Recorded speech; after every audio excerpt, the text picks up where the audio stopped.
हिंद दोस्तों एंड जय हिंद साथियों। आज बच्चों हम लोग जानेंगे बाबू कायिक प्रवर्धन के आर्थिक महत्व। मतलब कायिक प्रवर्धन का आर्थिक महत्व क्या है, समझे।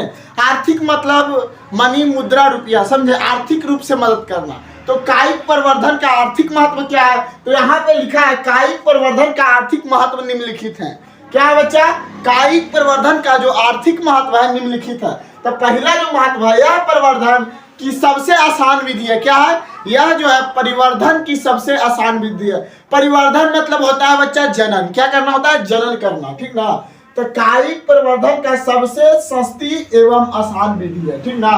कायिक प्रवर्धन जो विधि जो है वो सबसे सस्ती व आसान विधि है, समझे। इसमें वृद्धि बहुत तीव्र गति से होता है। क्या होता है? इसमें जो वृद्धि जो होता है वो बहुत तेजी से होता है। क्या होता है? बहुत तेजी से होता है, समझे। इतना तेजी से एकदम फटाक से होता है। क्या होता है? एकदम फटाक से होता है, समझे। इसमें वृद्धि जो होता है, वृद्धि मतलब बढ़ता जो है वो बहुत तेजी से बढ़ता है। क्या बढ़ता है?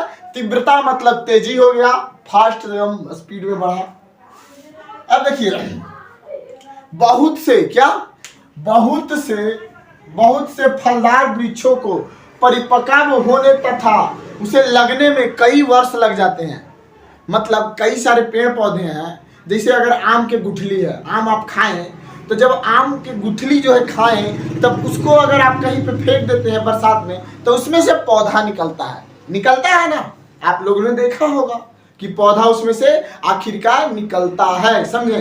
तो जब उसमें से पौधा निकलता है तो उस पौधे को बड़ा होने में समय लग जाता है। 1 वर्ष, 5 वर्ष, 6 वर्ष, 7 वर्ष, 10 वर्ष।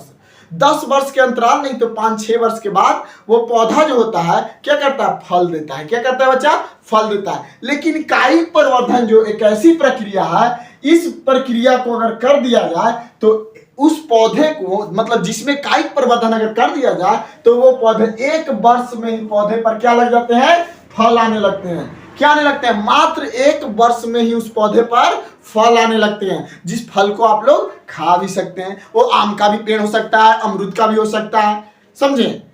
आई होप कि आपको समझ में आ रहा होगा कायिक प्रवर्धन, ठीक ना।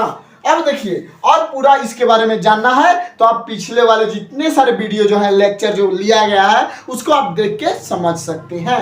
अब देखो बाबू, जैसे क्या होता है, केला, अनानास, गुलाब, अंगूर, जिनमें बीज नहीं बनते हैं, ये सभी जो हैं इनमें बीज नहीं बनता है। इनमें कायिक प्रवर्धन की क्रिया के द्वारा ही, इनमें जो होता है कायिक परिवर्धन के क्रिया के द्वारा ही नए पौधों की उत्पत्ति होती है। क्या होती है बाबू? इसमें कायिक परिवर्धन के क्रिया के द्वारा ही नए पौधों की क्या होती है? उत्पत्ति होती है या नए पौधे आते हैं, समझे। आई होप कि आप समझ गए होंगे। अब देखिए कायिक प्रवर्धन ही प्रजनन का एकमात्र मार्ग है। कायिक प्रवर्धन ही प्रजनन का एकमात्र मार्ग है। कौन से पौधे में? जैसे केला, अनानास, गुलाब, अंगूर, इन सभी पौधों में कायिक परिवर्धन ही प्रजनन मतलब इसके जनन मतलब इसकी संतति इसके लुप्त ना हो, उसमें सबसे एक ही मात्र जो मार्ग है वो क्या है? कायिक परिवर्धन है। क्या है बच्चा? कायिक परिवर्धन है। समझ रहे हैं आप लोग को? समझ में आ रहा होगा। इस विधि द्वारा उत्पन्न पौधे क्या बाबू? उत्पन्न पौधे रोग रहित होते हैं। मतलब इस विधि द्वारा जितने भी पौधे मतलब जो उत्पन्न किए जाते हैं कायिक परिवर्धन की प्रक्रिया द्वारा, वो सभी पौधे रोग रहित होते हैं। मतलब उसमें कोई साइड इफेक्ट, रोग, बैक्टीरिया वगैरह नहीं लगता है, समझे। आई होप कि ये आपको समझ में आया होगा। अब देखिए हम लोग जानते हैं अलैंगिक जनन के महत्व। Signification of asexual reproduction. Signification of asexual reproduction. अब देखिए अलैंगिक प्रजनन से पौधे, अलैंगिक जनन से पौधे को जीवित रहने की संभावना 100% होती है, समझे। अलैंगिक अगर जनन करवाया जाता है पौधों में तो पौधा का जो आयु जो है मतलब जीवित रहता है वो बढ़ सकता है कितना? 100%। आप देखे होंगे कि आम के पेड़ जब गुठली में से निकला होगा तो कितने पेड़ आप रोपे होंगे कि नहीं? बोलिए, झूठ नहीं बोलिएगा। रोपे होंगे तो के गो अमिया के पेड़वा जम गेल बा? एको जमला बा ना। तो उसी तरह कायिक परिवर्धन जो है, अलैंगिक प्रजनन जो है, पौधों को जीवित रखने की संभावना 100% होती है। कितने? लेकिन या जबकि बीज द्वारा 1% संभावना होती है, मात्र 1% संभावना होती है। 1% संभावना उतना ले दे के ना चले जाता है।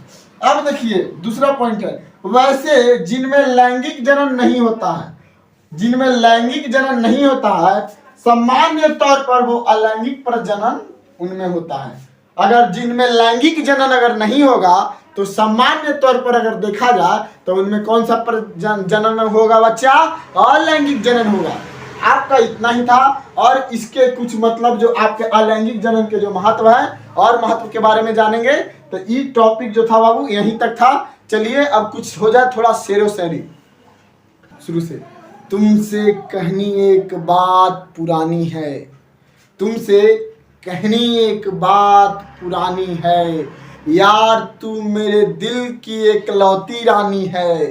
तुमसे कहनी एक बात पुरानी है, यार तू मेरे दिल की एकलौती रानी है। जो ना कह पाया तुमसे मैं बरसों से, जो ना कह पाया मैं तुमसे जो बरसों से, आज वो बात तुम्हें बतलानी है, आज वो बात तुम्हें बतलानी है। मुझे इश्क है तुमसे, मुझे इश्क है तुमसे, ये बात मुझे तुझे बतानी है, ये बात मुझे तुझे बतानी है।